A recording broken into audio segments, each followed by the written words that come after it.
পেঁপে খাবেন বেশি বেশি করে। স্বাস্থ্য যদি দুর্বল হয় ভিটামিন জাতীয় খাবার খাবেন। দেখেন একটা পেঁপে তার ভিতরে কতগুলো দানা হয়। আমরা অনেকেই দানা ফেলে দিই, ডাস্টবিনে ফেলে দিই, কারণ আমরা মনে করি দানাটা কী করব, আমরা বিল্ডিংয়ে থাকি, আমাদের দানার কোনো প্রয়োজন নেই, তো ফেলে দিই।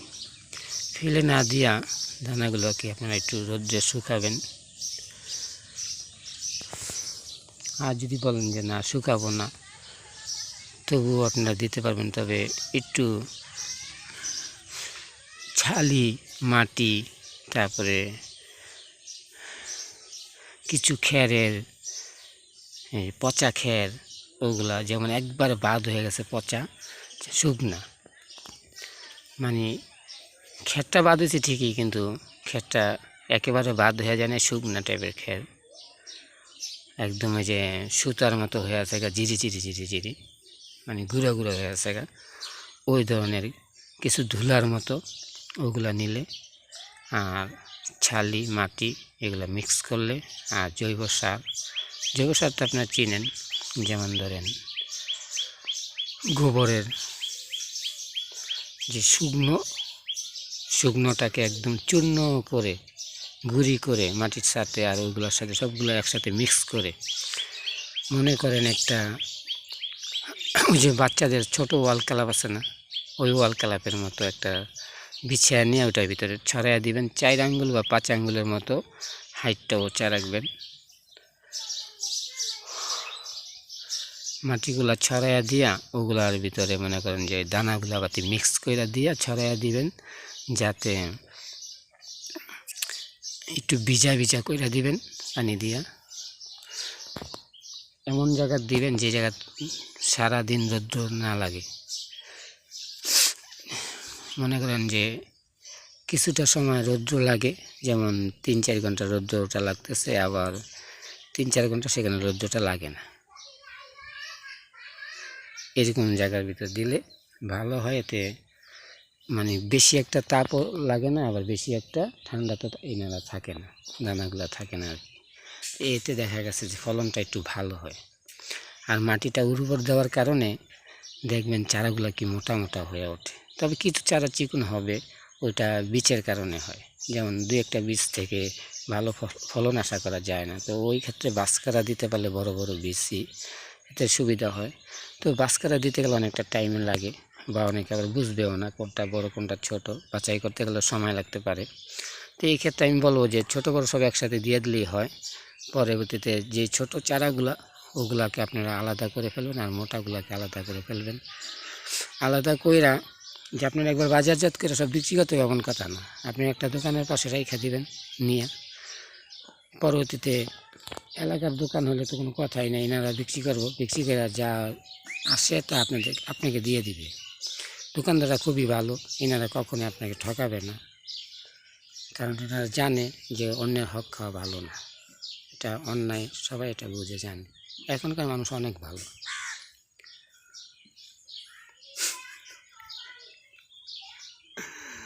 দুনিয়াটা এরকমই ভাই, একজন আরেকজনকে দিয়ে চলতে হয়। একা একা কিছু যদি করাই যাইতো তাহলে তো আল্লাহ একাই থাকতেন, তাহলে আর কিছু প্রয়োজন ছিল না।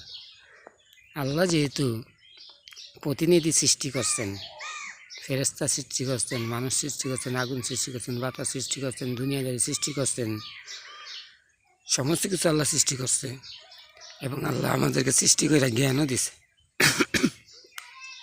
যে তোমরা এইভাবে জ্ঞান খাটাও, ভালোটা ব্যবহার করো, মন্দ পরিত্যাগ করো, মন্দটাকে ব্যবহার করবে না। যেমন ময়লা জায়গার ভিতরে যদি একটা ভাত কইরা থাকে, আপনি কি ওই ভাতটাকে টোকায়া খাইবেন না, আপনি বুঝবেন যে এটা ময়লা, ভাতটাও হয়ে গেছে ময়লা, তখন আপনি এটাকে নেবেন না, কারণ একটা মান সম্মানের ব্যাপার স্যাপার আছে। আর এটা এত একটা নিম্ন কাজটা কেন করব, আমাদেরকে অভাব আছে, আল্লাহ আমার বোধ দিছে, এরকম না বিষয়টা।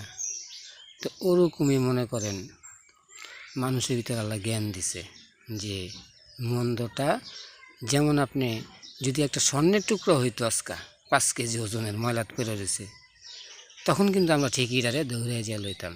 তবে মনে রাখবেন 5 কেজি স্বর্ণের চেয়েও একটা ভাতের দাম বেশি। সমস্ত কাজ কামের হিসাব করে দেখেন, সমস্ত কাজ কাম করার পরে যদি বাড়িতে আইসা দেখেন ভাত নাই, খাইবেন ভাত নাই ঘরে, কেমন লাগবে, মেজাজটা কেমন খারাপ হইব। খাবার যে কি জিনিস, যার ঘরে খাবার নাই সে জানে তার যে কেমন লাগে। তাই কাজ করবেন,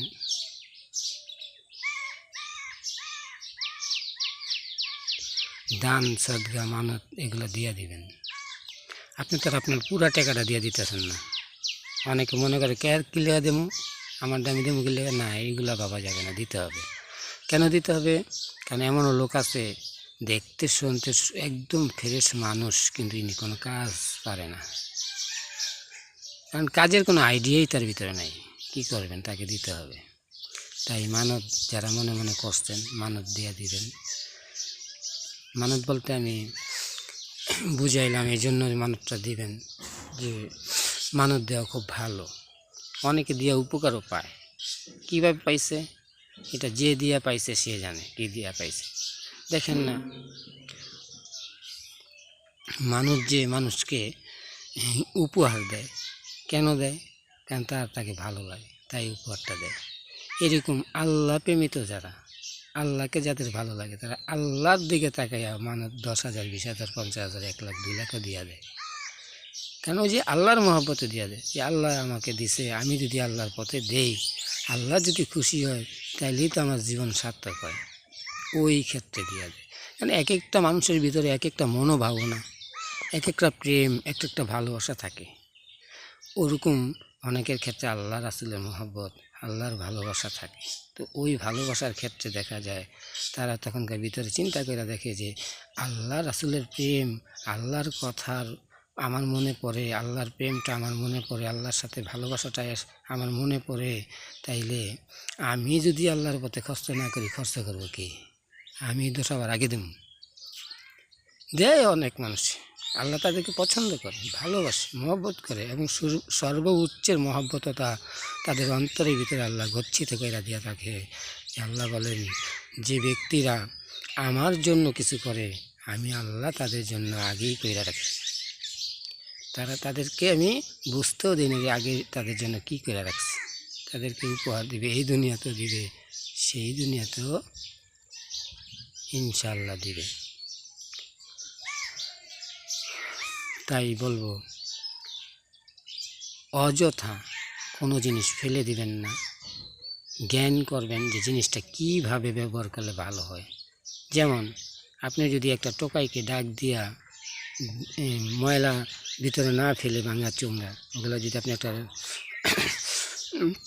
অসহায় মানুষকে দিয়া দেন, বলে তুমি এগুলো নিয়ে বেচা কিছু খাইও, তাইলে তার জন্য উপকারও হইল। পরবর্তীতে এনাকে যখন আপনি দেখবেন, যদি বলেন যে এদিকে আসো, তুমি আমাদের বাড়িতে একটু বসো, না চা নাস্তা খাও, আস্তে আস্তে তার পরিচয়টা জাইনা নিলেন যে আসলে তার পরিচয়টা কী। পরিচয়টা জাইনা নিয়ে তাকে একটা বাড়ির আশেপাশে একটা দোকান দিয়ে দিলেন যে তুমি গরিব মানুষ, কাজকাম করো না, ঘুরো ফিরো, এটা তো খারাপ দেখা যায়, তুমি কইতে খাইবা, তোমার নিজেরও কষ্ট হয়, তুমি এই দোকানটার ভিতরে বসা থাকো।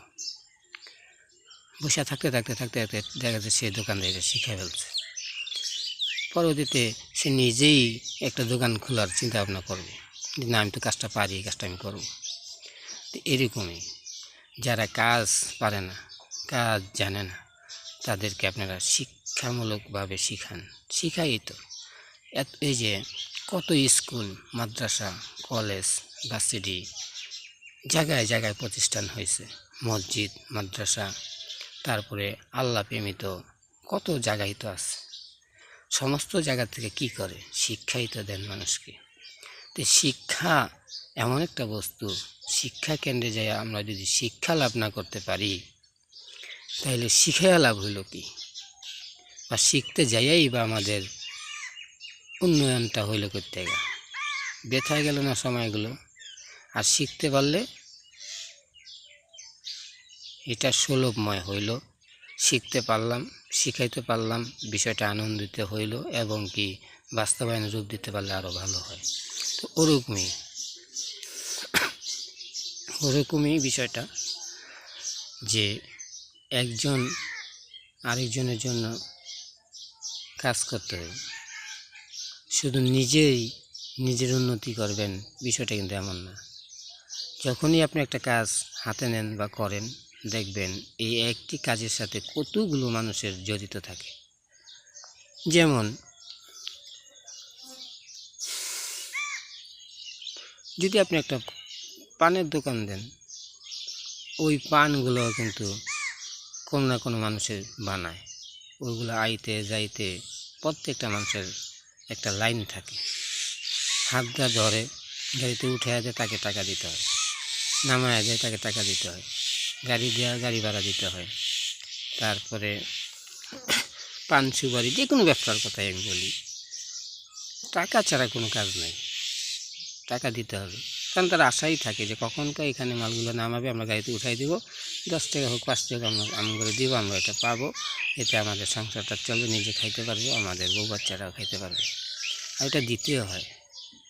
ওই যে মাল উঠাইছে পরে বেটা দেবো না, এটা হবে না, এটা ঠিক না, দিতে হবে। কারণ তার গরিব মানুষ, আপনিও গরিব, সেও গরিব, কেউ দুনিয়াতে ধনী না, দুনিয়াতে একমাত্র ধনী আমার আল্লাহ।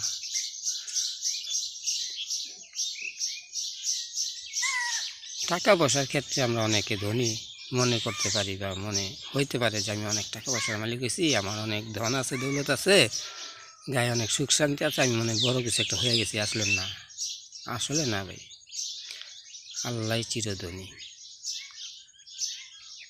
তাই ওই আল্লাহকে মহব্বত করে আল্লাহর কোরআনকে জড়িয়ে ধরবেন, আল্লাহর হাদিসকে জড়িয়ে ধরবেন, দেখবেন হাদিস পড়ার সময় কত সহজেই পড়া যায়। অন্য বই পড়তে গেলে ভিতরে জাম হয়ে যায়, পড়াটা ক্লিয়ার হইতে চায় না। আর হাদিস পড়তে গেলে দেখবেন একবার বুকে জড়ায় ধইরা এটাকে মহব্বত করে যখন আপনি একটা পৃষ্ঠা পড়া শুরু করবেন, দেখবেন কতই না ভালো লাগে এবং পড়াও সহজ হয়ে যায়। আর হাদিসের পড়াগুলো লেখাগুলোও সহজে লেখা। তো কোরআনকে যারা বুকে জড়ায় ধরে, তখন আল্লাহ বলেন যে সে যেন আমারই জড়ায় ধরল বুকে। কারণ ওই যে কোরআনের ভিতরে আল্লাহর কথাগুলো লেখা, হোক তা মানুষে লিখুক বা কুদরতে লেখা হোক, যেভাবেই হোক কোরআনের ভিতরে লেখা হোক, কথাগুলো তো আল্লাহর। সে তো বিশ্বাস করছে যে কথাগুলো তো আমার আল্লাহর, কোরআনটা তো আমার আল্লাহর। আজকে আমি কোরআনটারে বিপদে পড়ছি, কোরআনটারে জড়াইয়া বুকে ধরছি, দেখবেন অটোমেটিকলি আপনার চোখে পানি আইসা পড়বো। কই যান? মাশাল্লাহ মাশাল্লাহ। হ্যাঁ ইনশাআল্লাহ, আমি থাকবো না দুনিয়াতে, কিন্তু আমার কথাগুলো আল্লাহর রহমত থেকে যাবে।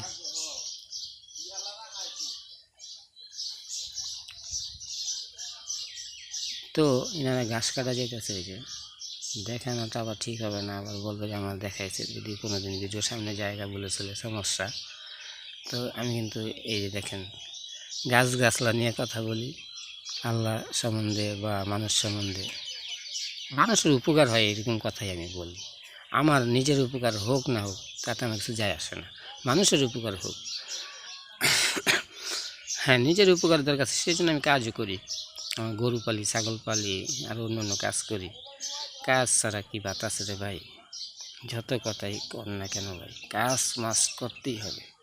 যে কোনো একটা কাজে জড়িত থাকেন, দেখেন আমাদের দেশের সেনাপ্রধান, সেনাবাহিনী, তারপরে পুলিশ কর্মকর্তা, তারপরে যতই সরকারি চাকরি যারা করে, দেখছেন একটা মানুষ এতটা পড়ালেখা করেও তার কাজ করতে সরকারি চাকরি করে। চিন্তা করতে পারেন, এতটা পড়ালেখা করছে, এতটা সম্মানীয় মানুষ, তার কাজ না করলে চলে না, কাজ না যায় বসে বসে খাইতে হবে। এতে কি বোঝা যায়? কাজ করে খাইতে হবে। দেখেন এত সম্মানীয় মানুষ, আইনজীবী, আইনের পক্ষে কথা বলে, আইন পরিচালনা করে, দেশের ভালো কাজ করে। হ্যাঁ, আমি দেখছি যে এই যে শীতের মধ্যে কত কষ্ট করে আর্মিরা, হয়তো এবারকার না, আগে বন্যার সময় কত কষ্ট করে এনারা নেয়, খাবার নিয়ে ঘরে ঘরে দিয়ে আসে। এটা কি মানবতার একটা কাজ না? উত্তম কাজ। আমাদের দেশের একটা মানুষ অখাদ্যে মরে যাবে, এটা এনারা মেনে নিতে পারে না, তাই দৌড়ে ছুটে যায় নিজের জানটাকে বাজি রেখে। তাদের জন্য রইল দোয়া, প্রত্যেকটা মানুষের জন্য দোয়া, প্রত্যেকটা আইনি ব্যক্তি যারা, সবার জন্য আমার মন থেকে দোয়া। কেন দোয়া করলাম? কারণ তারাও আমার ভাই, তারাও তো মানুষ। আর এমনি যারা আনপাবলিক, তারাও আমার ভাই, তারাও তো আমার মানুষ, তাদেরকে তো আল্লাহ সৃষ্টি করছে, সকলকে কিন্তু আল্লাহ সৃষ্টি করছে। তাই ওই ক্ষেত্রে দেখা গেছে অল দ্য বেস্ট। কেন বলি আমরা অল দ্য বেস্ট? অনেক সময় আমরা বলি না দোস্ত জায়গারে অল দ্য বেস্ট, বলি না? বলি কেন বলি? যে এই অল দ্য বেস্ট মানিটা কি, অনেকেই কিন্তু তা বুঝে, আবার অনেকে বুঝে না। অল দ্য বেস্ট মানি হলো অল পৃথিবী। যদি আপনি এভাবে ধরে নেন যে অল পৃথিবী, তাহলে অল পৃথিবী ভালো থাকুক। তো এরকমই বিষয়টা, যখন আমরা দুই হাত তুলে দোয়া করব, তখনকে আমরা মন প্রাণ থেকে এইভাবে দোয়া করব যে আল্লাহ, আপনি আমাকে বানাইছেন, আপনার কাছে শুকরিয়া জ্ঞাপন করি, আমাদের জীবনের গুনাহ খাতা মাফ করেন, সারা জাহানের জীবনের গুনাহ খাতা মাফ করেন আল্লাহ। হে আল্লাহ, আপনি সর্বশ্রেষ্ঠ, রহিম রহমান, অতীব দয়ালু, দয়াবান। দয়া করে মায়া করে আপনার রসুলের প্রাণের চেয়ে আমাদেরকে ক্ষমা করে দেন, মাফ করে দেন। আমরা মানুষ হইয়া আপনার কাছে কৃতজ্ঞতা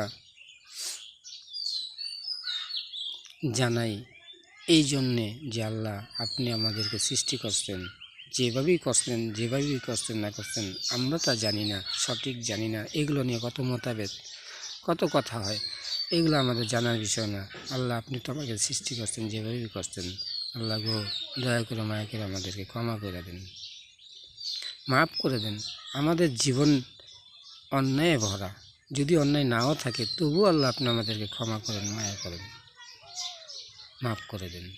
এইভাবে বিনয় করে আল্লাহর কাছে যখন কাঁদবেন, আল্লাহ বলবেন, একটা লোক অপরের জন্য এতটা বিনয় হয়, দেখো ফেরেশতারা, তাকে কি ক্ষমা করা দরকার না? তারা তো ক্ষমা করে দেওয়া উচিত। আল্লাহ বলছেন, যারা বিনা স্বার্থে অপরের জন্য দোয়া করে, কাজ করে, আমি তাদেরকে ক্ষমা করে দিই। কেন ক্ষমা করে দিই? এই জন্যই ক্ষমা করে দিই যে সে তো তার নিজের স্বার্থের দিকে তাকায় নাই, অন্যের স্বার্থের দিকে তাকায় ঘর ছেড়ে যায় আমার কাজে। আমি যদি তাকে সহযোগিতা না করি, করবেটা কে? অনেক ক্ষেত্রে দেখা গেছে আল্লাহ নিজ হাতে, তার কুদরতি হাতে, আর কি, নিজ হাতে বললে ভুল হয়, কিন্তু কুদরতি হাতে আল্লাহ তাকে বাঁচিয়ে রাখেন। কিভাবে? অনেক মানুষই তার সাক্ষী, নিজে এটা বোঝা যায়, অনুভব করা যায় যে একটু এলি বিপদে পড়ে গেলাম, বলে আল্লাহ আমার কাছে এসে কয় কিনা নাকি, শব্দ করো না, হ্যাঁ, বলে কিনা মানুষে বলে। কেন বলে? কারণ সে আর একটু এলে সত্যিই বিপদে পড়ে যেত, বিপদ থেকে রক্ষা পাইয়া এখন সে বলে যে আল্লাহ, আলহামদুলিল্লাহ, আল্লাহ শুকুর, আল্লাহ রে, আল্লাহ বাঁচাইছ, আল্লাহ তুমি না বাঁচাইলে আমি শেষ। তো এরকমই ভাই, পৃথিবীতে সবচেয়ে আপন কে? পৃথিবীতে সবচেয়ে আপন হইল মা আর বাবা। আর আখিরাতের জন্য আপন কে? আল্লাহ। আর সেই আল্লাহকে যদি আপনি দুনিয়াতে থাইকা